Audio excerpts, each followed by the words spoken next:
Founders Space, Mentors and Masters. I'm Captain Hoff, CEO of Founders Space, the leading global startup accelerator. I'm also author of the award-winning books, Make Elephants Fly, Surviving a Startup, and The 5 Forces. Today, I'm with Randall Kaplan, also known as Mr. Beach. He is the CEO of Sandy and Jump Investors, as well as many other things. He has a lot of irons in the fire right now. And Randy, I want to know from you, what got you here? Tell us a little about your background. Well, I grew up in Detroit, Michigan, and I had a very hardworking father who set a great role model. He was a great role model to me, set a great example. He used to leave the house at 4 a.m. to go to work. And I always had the entrepreneurial bug, even as a little kid. I was selling lemonade on the streets, and I raised money for muscular dystrophy, the telethon every year, which was a big thing back then. And we had a little carnival in the front of our house. It was a lot of fun, and I like to create things. And I was always very creative and very curious as a young kid. And as I grew more and as a teenager, I started to try new things. And one thing led to another, but it all started with a t-shirt company in college where I printed Michigan t-shirts, and I went door to door, learned how to sell and cold call. And then I made a bunch of shirts and hung out outside the Michigan football stadium, the big house, greatest place in the world to watch football. And I would sit there with a box of t-shirts. When there's 100,000 people walking down the same street, you have a nice sized crowd to buy something that you're selling if they like it. And people like the t-shirts I was making. So you got started selling t-shirts, but you went far beyond that. I know you graduated college, you had $3,000, no job. Yeah. And then you went off to start this company, but you didn't know anybody. So tell us, how did you get started? Well, I actually went to Michigan for college. I did extremely well in school, graduated top 1% of my class. And I learned there the value of a work ethic. And it took a lot to graduate in the top 1% of my class. I think the biggest determinant of our success is our work ethic. And I was always the first one in the library, the last one to leave. And I had my t-shirt business, and I had fun. From Michigan, I went to Northwestern Law School. I also did well there, and I wanted the law as a stepping stone. I did not want to practice law. So when I got out of law school, I lost my job 5.5 weeks later due to layoffs, a bad legal climate, and I managed to get another job. I had $3,000 in the bank. My monthly rent was $1,200, and I had to take a job 53.5 miles away from where I was living, driving on the 405 in Los Angeles. At that point, I was leaving my house, my apartment at 5:30 in the morning, and I wouldn't get back usually until midnight. And I really wasn't enjoying that. So I didn't want to be a lawyer to begin with, and my career wasn't going well. I had 3 jobs my first year. I did get a second job.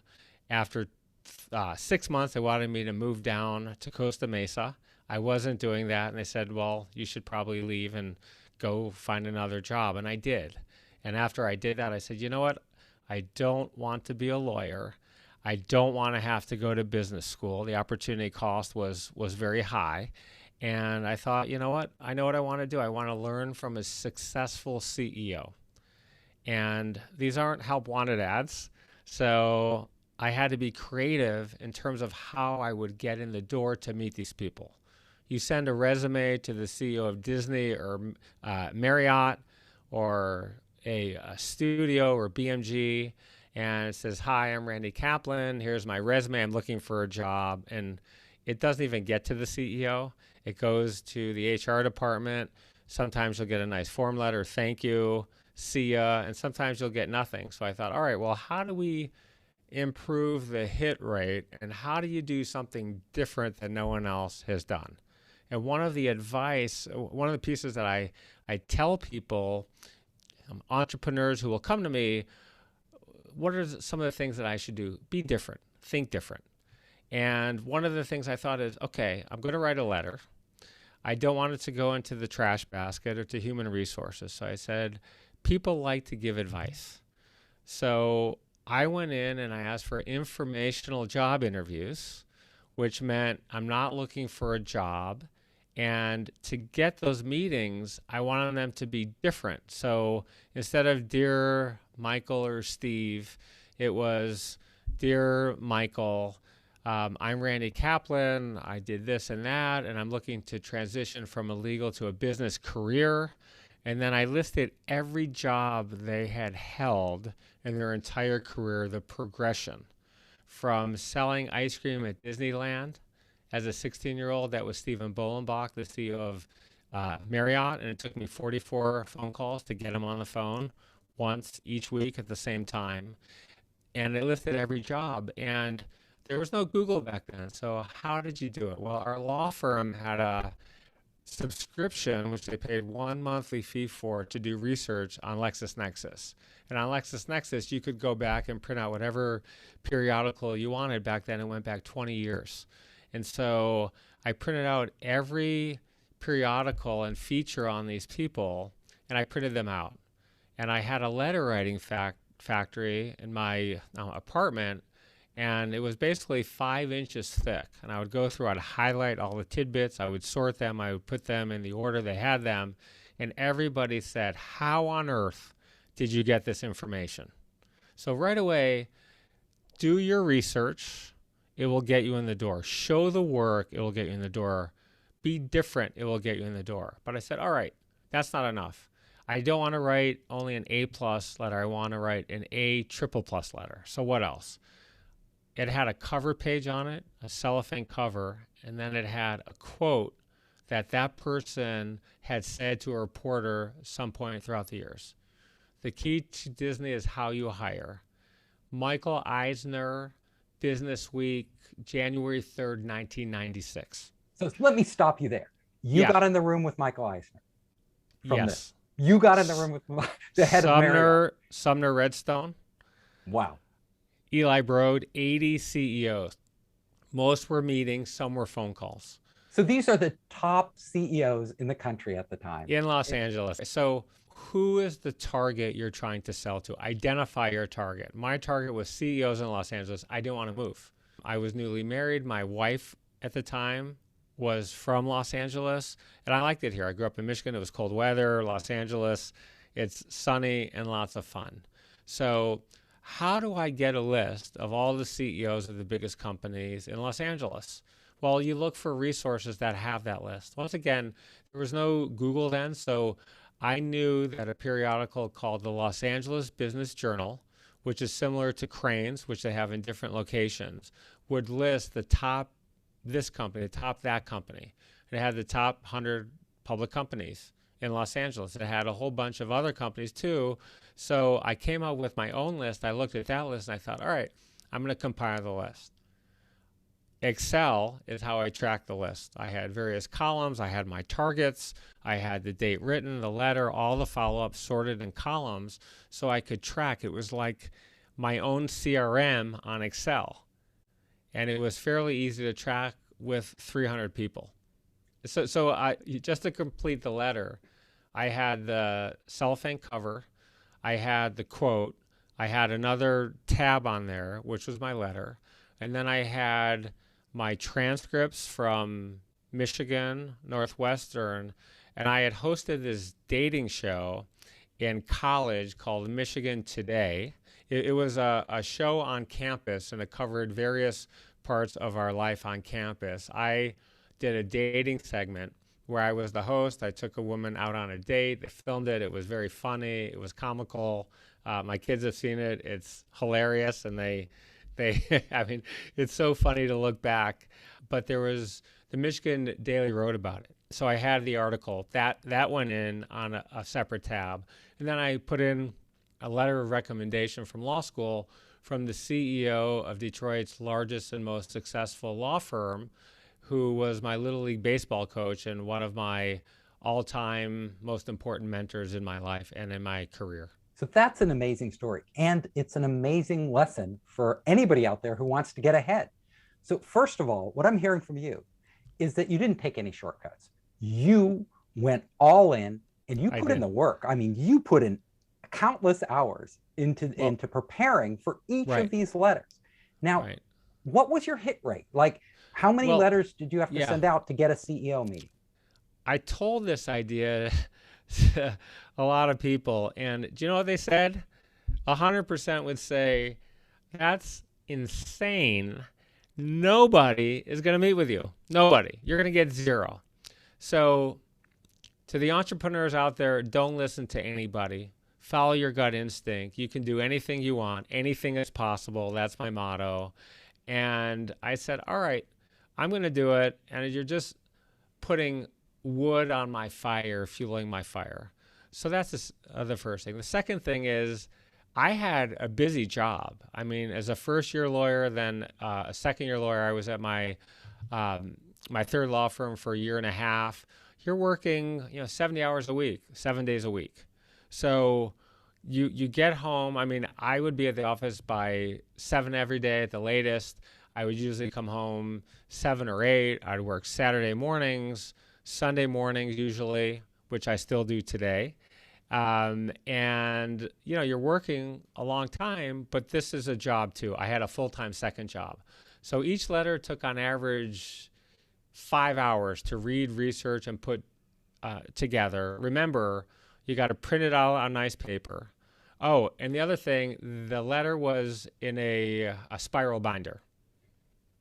So all this took a lot of time, the research, the writing, the printing, and then putting the letters together. So if you do the math, 300 letters times 5 hours, that's 1,500 hours.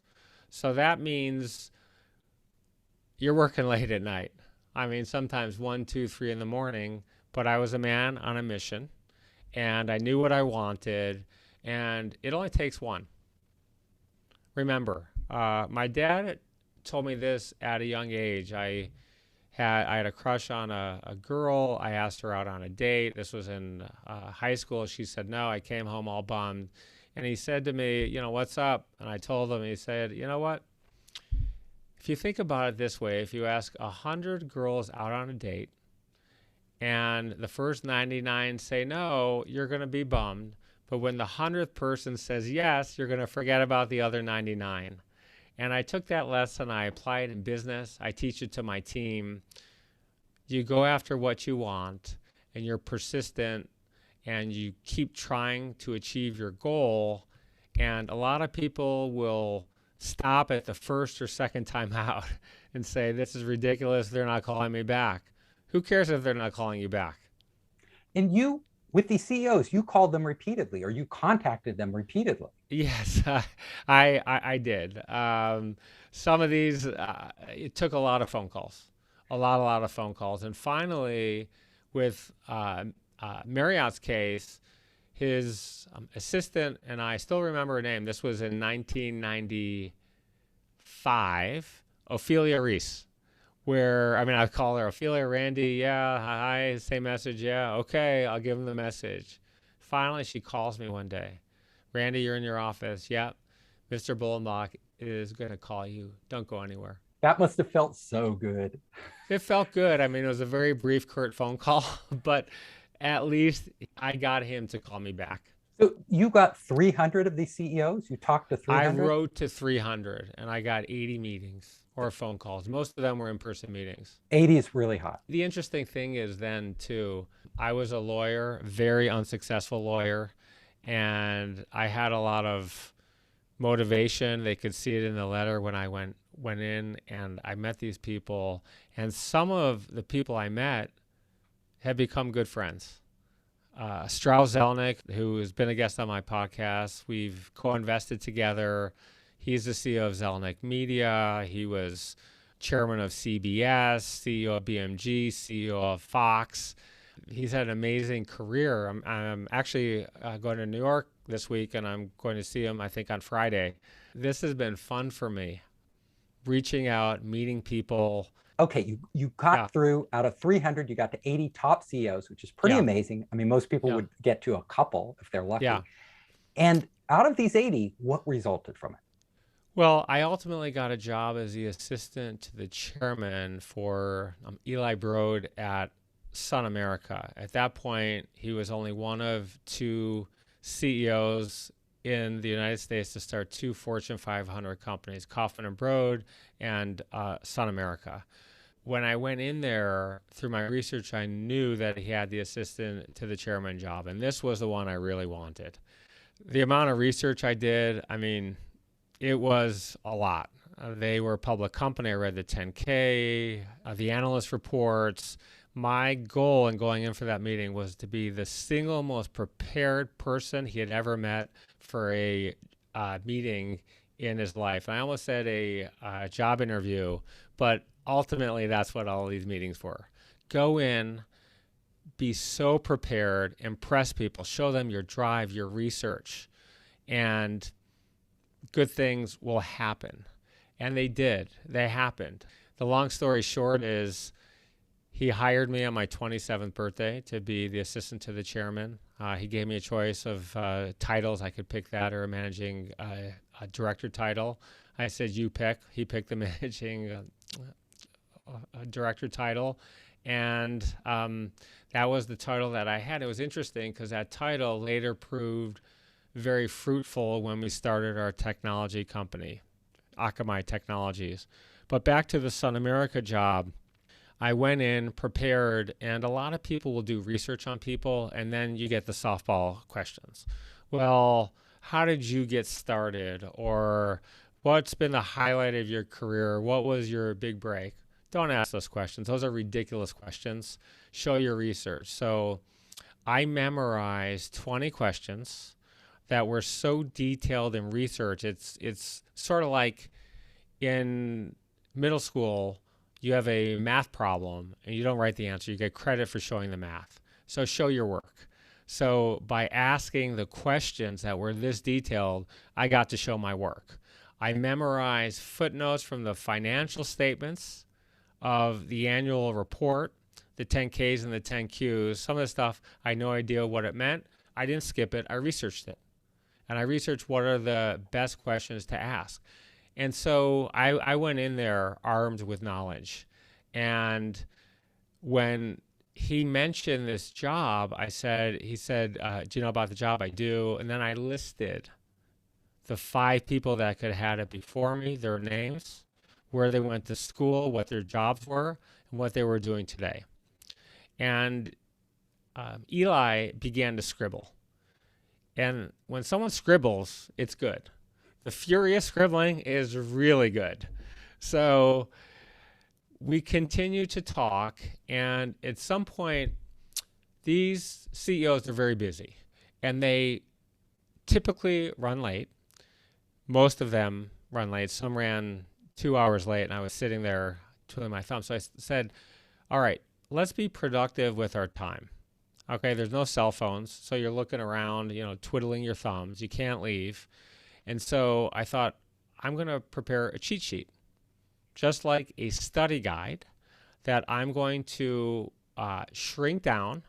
I'm going to print it out, shrink it, and double-sided and then laminated it so it had some thickness to it. And I kept that in my breast pocket of my suit. And then I would read the questions, and then I'd be, okay, I'm ready to go. And I'd recite them 1 through 20. Okay, I got these. And I would pick the questions depending on where the conversation was going. And in Eli's case, accidentally, I went to take my pen out, and the card fell out. And he said, what is that? And I showed it to him. And his eyes were popping out of his head. And again, who does that? I'm not saying I'm the best or the greatest. I'm not. My goal is to be the worst player on my team. But I'd never seen that. I'd never heard of that. And it was different. And I thought, what can I do to maximize the efficiency of my preparation at the very end? You do all this work, and then you want to be able to close. And so that was a very good effect. And at the end of the meeting, I had no business background. He said to me, I want you to take a business class at UCLA. My assistant will get back to you, and she'll call you. So she calls me back 2 weeks, He said, okay, Mr. Broad is traveling. He wants you to take one of these 2 classes. And it didn't take me a millisecond to respond. My response was simple: tell him I'll take them both. And I did. The other thing I did also, and this is some advice I give to people: write thank you notes. Don't write an email. It's so easy to write an email. Oh, dear Mr. Broad, thank you for meeting me. This is so great. Don't you think it's better to send a thank you note in hand? The reaction is different. And so I did a couple of different things that day. I left his office. I had a 90-minute meeting with him. It was the only 90-minute meeting one-on-one that I had with him in the 3 years that I worked there. I left his office. It was so hot that day, 90 degrees, humid. I ran to get my car across the street. His office was across the street from my office in Century City. Of course, the Sun America name was on top of the building. I left his office, got in my car, drove to UCLA, parked the car, didn't know where I was going, frantically ran to get a catalog, ran back to the car, parking ticket. Thankfully, car wasn't towed. Went back to my apartment, wrote my thank you letter, and had it back at his office in less than an hour. And again, I coach people all the time. They'll send a thank you note the next day. They'll wait on it. If you're going to send a email, why wouldn't you send it 10 minutes later? What are you waiting for? Do you think the impression of sending it 10 minutes later versus an hour, 2, 3, 4, 5 in the morning the next day, if you're going to do it, and you should do it no matter what, every meeting, sales meeting, any phone call you have, send something positive with your interaction with that people. But in interview, you got to get it there. And what I started doing, Steve, is I started handwriting the note before I got the meeting. And then I would just fill it in. Sometimes I would wait an hour, I'd get something to eat, I'd get a coffee, and then I'd deliver it back. So I had the scheme worked out already. And do it now is one of the things I coach people. It's ingrained to the DNA at our companies. And all these little things, the intangibles, are often so much more important than the tangibles. There were maybe 1 million people who could have done that job. And maybe 90% were better than me. But not a single person who had that job would have been more motivated or would have worked harder or who prepped more and who didn't listen to anybody saying, he's going to meet with me. People are going to meet with me. So there's a lot of lessons here. And hopefully the story is helpful to people listening to this in deciding whether to approach somebody, to get up off of your chair, start writing. Don't listen to people. It doesn't matter if the probability of the CEO of Disney meeting you is close to 0. If you don't try it, you're never going to know. I've heard a lot of stories about people applying for jobs. I've done it myself, and I've had a lot of people come to me because I hire for interviews. Nobody has ever done what you did. I have not, in my lifetime, I've not met somebody who's gone to the lengths that you have gone, not only to get the interview, but to make that interview successful. And I think for those listeners who don't know, this is why you're so successful, because you don't just stop where everybody else stops. Like, you go way beyond. And like you said, these aren't things you have to be a genius to do. Like, the genius was just that you did them, right? But anybody listening here is capable of doing this. They just have to put in the effort. They just have to put in the effort. So that's where I think our listeners can really learn something, is that single-minded focus and drive to actually do the absolute most and best you can to get that result. And you didn't name low. You didn't even name me. You weren't looking to meet with directors or vice presidents. You wanted the CEO of some of the top companies, well, in your region, right? In Los Angeles. That was my goal. I mean, I was going to work as the right-hand person of a top CEO. But you didn't stop there. You know, your career went way on. That was just the entry point for your career. Akamai, right? A $19 billion company that, you know, you exited on, that you started. It is very clear to Right. me, just talking to you in these few minutes we've had together, that Akamai was successful not by accident, that you weren't successful by accident. A lot of people Right. say, oh, it's luck I got successful. Well, maybe Right. for some people it is, like they win the Yeah. lotto, like they get super lucky. You weren't relying on luck. You were going to make these things happen. I want to ask you, so you've been this investor for all these years at Yeah. Jump, Yeah. and then you decide to jump back into the startup arena. Yeah. What made you do that? And tell me about Sandy. You're an entrepreneur, you're born one, I think, or you're not. One of the questions that comes up is, can you learn it? And I think maybe you can. But for most I know, they have it in their DNA. So I like building, I like creating things, I like trying to find opportunities and filling a need with a need. So have you ever been on a warm weather vacation? You've gone to the beach and you said to yourself, man, oh man, what am I doing here? This isn't what I wanted. I just wasted a day, a precious vacation day or family day. Has that ever happened to you? Absolutely. Like, and Right, you can't tell because they don't give you a lot. You look, it's a beach, right? They say it's a beach, but you don't know, does it have great snorkeling? Does it have this? Does it have right, that? So this right. is, that was your inspiration for Sandy.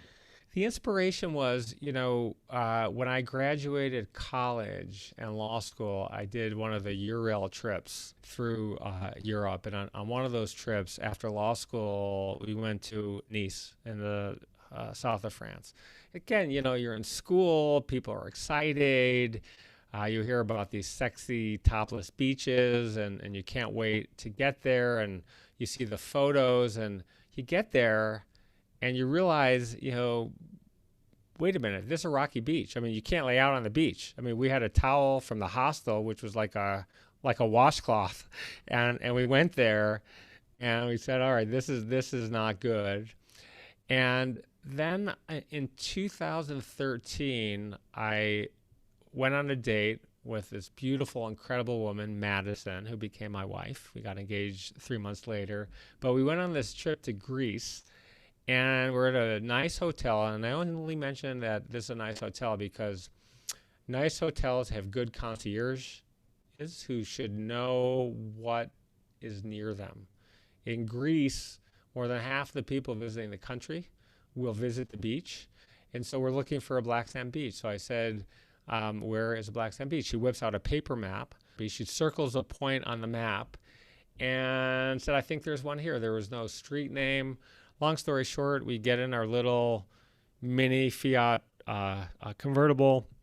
We get out there. There's no food, no water, hot day, no Wi-Fi, no cell service. She said there was an old barn around here. There were a lot of old barns, and we're frustrated now. But we're going to try to find it. We saw what looked like could have been some kind of an old road that was dirt. You could see tracks that had been there at one time, but the weeds were very tall, in some cases taller than our car.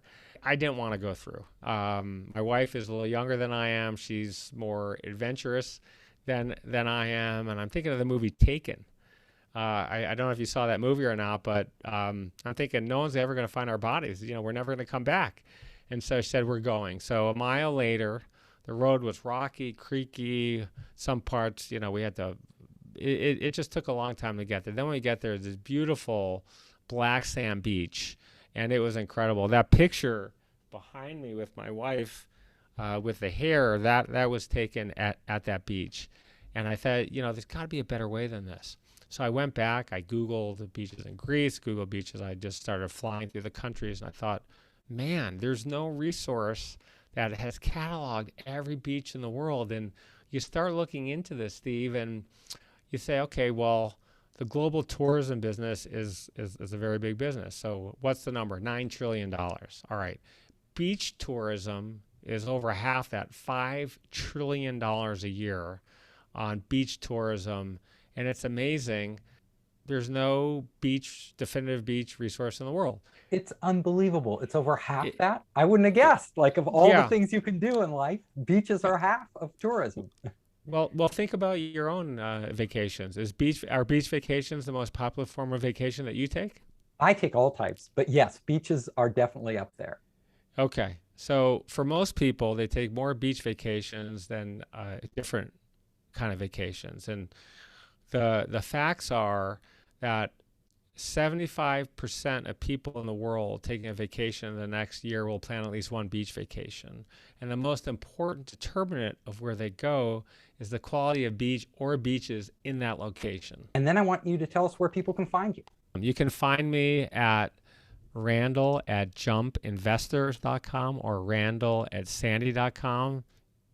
Instagram in search of excellence podcast.com. You can see my photography at Randall Kaplan Photography and on my website. I hope you enjoyed the show. If you liked it, hit the subscribe button and share it with your friends. You can help us create more great content by subscribing and sharing. Also, if you want to access our online startup program, our investor network, and our entrepreneur resources, just come to founderspace.com.